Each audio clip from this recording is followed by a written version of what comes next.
understand why it's a big deal that the finance minister of Ghana has breakfast with President Eisenhower and Vice President Nixon on October 10th of 1957, you have to understand both what happened the morning before and the context of the United States at this moment.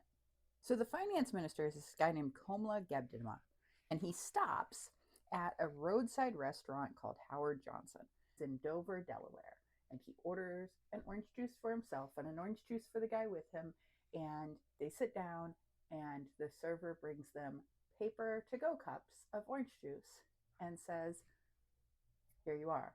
And he says, "We were going to have it for here." Keep in mind, this is a moment where, like, there's not convenience stores with like 25 different to go beverages, right? For the most part, if you're traveling and you're thirsty, you stop somewhere and you get a drink.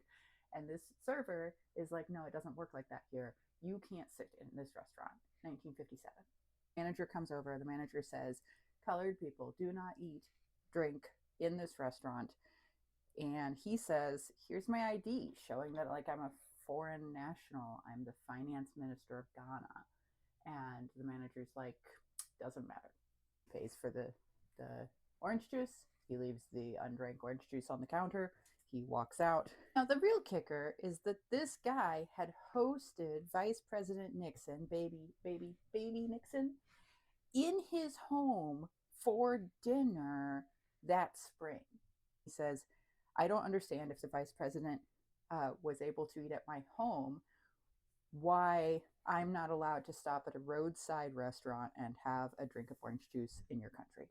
The State Department immediately says that this was an isolated and exceptional incident, which it wasn't an isolated or exceptional incident. The only thing isolated about it was that it was the finance minister of Ghana in this case.